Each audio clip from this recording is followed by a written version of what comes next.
Hello LEGO fans, it's Jang here from JangBricks.com with a look at a LEGO City set from summer of 2014. This is the Arctic Icebreaker and it comes with 717 parts. Alright, Arctic Icebreaker set, and here is the Arctic Icebreaker itself. It's a ship based on one of the larger hulls that LEGO has made. It's the exact same size of hull used for the last Coast Guard set. You just got it molded in orange color here. This thing actually will float. Not a whole lot of features to it on the deck, but it does provide some interesting parts.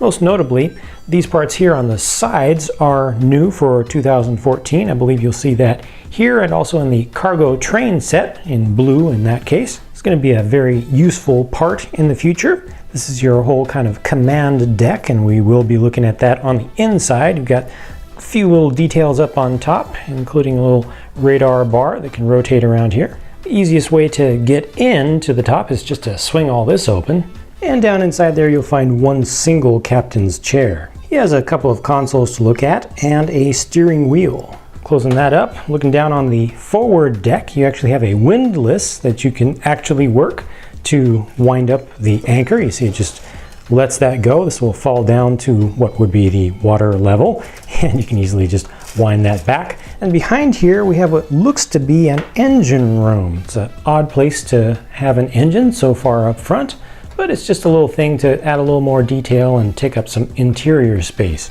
Speaking of interior space, you can get inside the entire main structure by taking all of this off as one big assembly. Inside of there you just have two beds and that's it. The smokestack assembly back here is nicely done, designed for a smokestack that I haven't seen before. Notice that the back of the superstructure is completely open though. That's a little bit awkward to me. It makes it easy to put more minifigs in there. You know, you have that extra space, but it's just weird to me to have it completely open without a door or anything. Up top here, we do have a couple of antennae, a little dish, and your standard marker lights.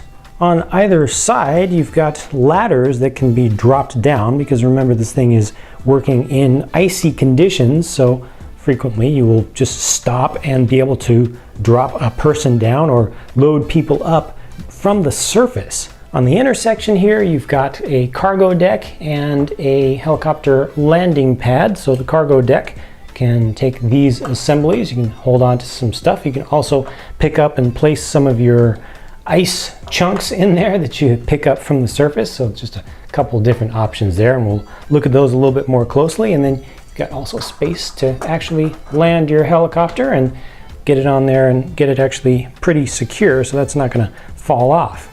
As I mentioned, yes, the boat does float, even fully loaded.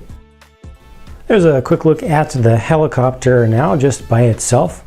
Small, kind of awkward design to it. These are weird lines and you're seeing lots of different colors showing through on there. It's also got skids, and skids kind of turn into pontoons towards the back, and it's also very low to the ground. This one's just weird to me. It does have a bubble canopy which can be opened to place your pilot figure in there, and this one does have a winch on the back so you can use it to actually pick things up. It's just your standard crane hook there, so you can hook that up to anything that has a hoop on it. So here's one option, here's another option, and I don't think you're supposed to do this, but this kind of works too. That's a really small little snow machine, snowmobile thing. Very simple, small parts count, but it does the job, you know? It's obvious what it is, and it's a good thing to play with because, well, it just works. The set also includes this larger tracked vehicle, and I like this one a lot better. It's got a snowplow which can actually be retracted. You can pull that up, use it for moving a lot of material. It's also able to angle to the sides very realistically. I like that.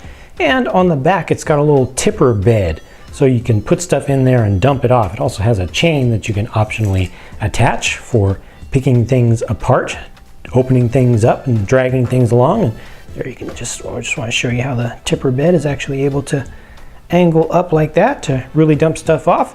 Also have a little walkie-talkie over on this side and part of a chainsaw on this side. And to get your guy in there, you're just going to take the whole roof off and probably want to take off the windscreen as well.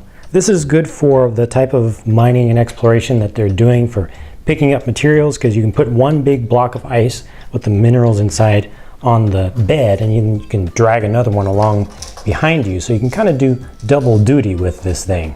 You can also use that same hook to pull apart this ice wall by just dragging the thing along.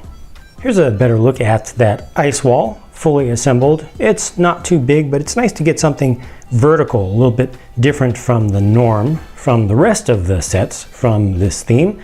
Kind of an awkward gap back here. Would have been nice if that was closed up, but this thing does work well. Easy to pull off that front piece and get at the mineral inside. For more standard fare, they include 3 of these blocks of ice they're supposed to be, and these can be opened up to get at the mineral inside. Now here's your kind of Arctic base camp for this set. A few different assemblies go together with this one. Here you've got kind of a large area work light, and that's really all that is. This one's a little bit shaky. It's kind of on shaky ground. It won't fall apart, but just doesn't have the tightest connections in it. This over here is your main communication satellite transceiver dish, and that's able to rotate around. You can also change the angle of it to make sure you're tracking the satellite correctly, and you also have a little gas tank here which can have any different kind of fuel that you want it to represent. A little container down at the base that you can put some tools in. And then there's the main structure, elevated off the ground, nice round top to it. Unfortunately, this shows up the differences in colors that Lego often gives us for orange. You can see that this is much lighter here than this.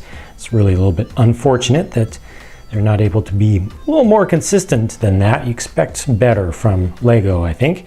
And you got some tool racks on the sides, extra set of snowshoes there. This is an old train style door. Actually looks pretty good in this application. That opens up, and that's big enough for minifigs to get in, but it's not big enough for us huge figs to get in with our huge fingers. So they made it so that you can open up the entire thing on both sides. Inside you can see a little bit of a lab. That's supposed to be a microscope there for looking at some samples that you pick up. You've got a little storage container here, another coffee mug. From the other side, you can see that you've got one of the mineral deposits in that container there. And you've also got a computer with some interesting stuff on the screen. Now, if you look carefully, you can see they've actually got some pretty wild stuff going on this screen. On the vertical axis, they've got cubic meters per second, so a measure of volumetric flow. And then down on the bottom, they've got one reference to deuterium helium-3, which is all about fusion, and then they've got temperature expressed in thousands of electron volts. That's just crazy. The set has 2 of these liftable cargo crates, which can be used for multiple purposes, and they've got right now some smaller crates inside with tools. You got a pickaxe there, got a metal detector, and there's a circular saw inside. Those individual crates can also be taken out, and you can substitute in there one of these large big old pieces of ice if you want to carry them inside of there instead of carrying the ice bits by themselves. You've also got this dog sled which can carry the crates like that. Same exact thing, so it's compatible. You can swap them back and forth. This is a pretty nicely done sled. You've got 4 of the new Huskies. These are a new mold for 2014, and they've got multiple colors molded into the main plastic, and they also painted the faces on fully, including the white on the front of the face and little whites in the ears to make sure that they always have the same expressions, even though the bodies will vary. You can see you've got more gray on the one towards the rear there, and all of those will change up a little bit, so you can see more white in the face or the head of this one. That's kind of nice that you get a little bit of uniqueness there. It makes them all look different rather than just being clones of each other. This is nicely hinged right here in the center. Works pretty nicely to lead the thing around. Got a set of binoculars there, walkie-talkie over there. There's your spot for your driver to sit, and that's a printed piece with the Arctic logo on it.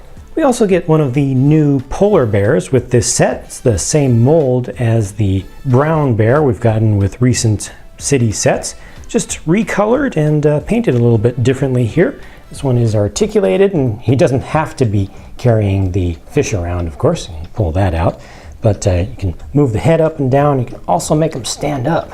However, he's not really going to stay standing up unless he's on a studded base, because there's just a little bit too much weight towards the front.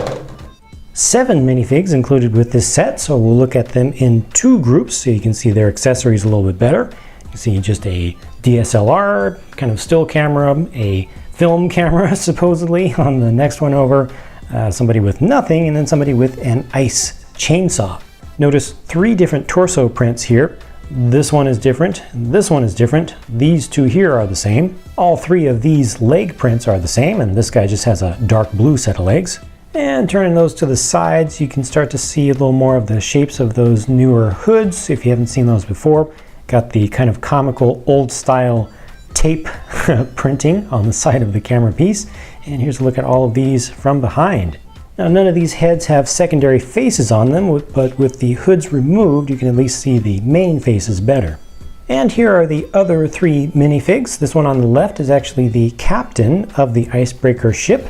In the middle, you've got a lab scientist, and this guy is a pilot for the helicopter. All of those torsos are also new for 2014. So the set comes with a lot of minifigs and also comes with a lot of other components and provides a tremendous amount of play value. This is a full-on play set for sure. I have to admit I'm a little bit disappointed by the ship, just the small number of parts contained in it. You know, it's not very intricate, not very interesting overall. It's basically just a big boat that you can put stuff on.